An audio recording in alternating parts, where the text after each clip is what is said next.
Aħna għandna programm għal kull lokalità, għax kull lokalità għandha l-bżonnijiet tagħha. Sostna dan il-kap tal-Partit Nazzjonalista Bernard Grech waqt intervista li kellu mal-professur Andrew Azzopardi.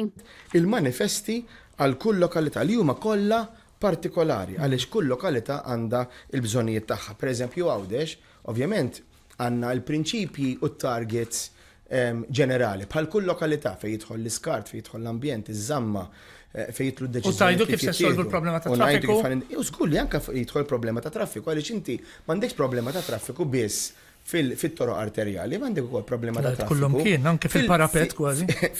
Fit-toroq tal-lokalitajiet. Dwar l-oli tal-ħajja, Bernard Grech spjega kif Gvern Nazzjonalista ma jitfax it-toqol tal-inflazzjoni fuq l-importaturi u s-sidin tal-ħwienet, dan fil-waqt li jgħin lill-anzjani u lill-familji ġorru dan il-pis. Tkellimna pereżempju fuq li ma jkunx hemm taxxa fuq iż-żieda tal-oli tal-ħajja. Din spjegajnija kemm il-darba. U qablu magħna fuq daw il-proposti tagħna l-imsieħba soċjali kollha. Imbagħad hemm il-fond li aħna nazzjonali biex nittekiljaw l-importazzjoni u l-esportazzjoni f'pajjiżna, hemm ukoll inċentivi għal min ikun qiegħed iħaddem. Spjega wkoll kif iż-żgħażagħ iħarsu lejn Gvern Nazzjonalista dwar temi bħall-ambjent kif ukoll ir-rispett lejn istituzzjonijiet. Żgħażagħ ħarsu wkoll lejna fejn jidħlu l-ixuż ambjentali u jarawna illi aħna l-iktar partit illi aħna kredibbli f'dan l-aspett għax dal-gvern kisser l-ambjent f'pajjiżna fejn jidħol l-ekonomija jara illi aħna verament nemmnu fis ħieles, però fl-istess nemmnu wkoll illi ħadd m'għandu jibqa' lura. Żgħażagħ ħarsu lejna u jaraw li aħna verament konna l-partit illi daħħalna l-Malta fl-Unjoni Ewropea. Bernard Grech saħaq li hemm bżonn investiment kbir fl-infrastruttura. La darba il-popolazzjoni f'dawn l-aħħar snin splodiet f'daqqa. Nagħmlu task force biex dal-pajjiż nindirizzaw il-kwistjoni tal-popolazzjoni. Għaliex?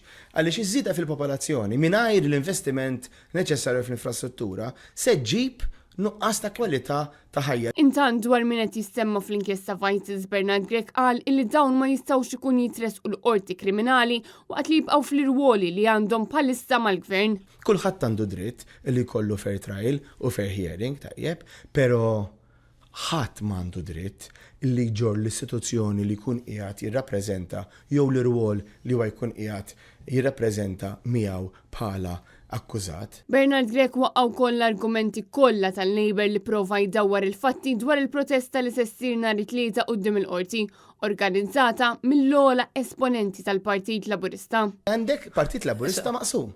Min qed jgħidlek hekk u min qed jgħidlek mod ieħor, imma Robert Abela m'għandux is-saħħa la morali u laqqas mod ieħor biex jgħid lin-nies tmorrux quddiem il-qorti. Il-kap tal-Partit Nazzjonalista sostna li jekk l-Avukat Ġenerali għaddit kopja tal-inkjesta Vices lill Prim Ministru mela lura għandha tippubblika l-inkjesta ħalli kulħadd ikun jaf x'fiha. Fl-intervista Bernard Grech saħaq li l-awtorità tax-xandir hija istituzzjoni oħra li spiċċat maħtufa mill-gvern ta' Robert Abela.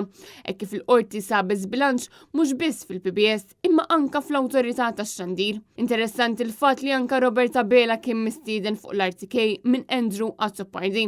Iżda il-Prim Ministru qed jibqa' jaħrab din l-istedina.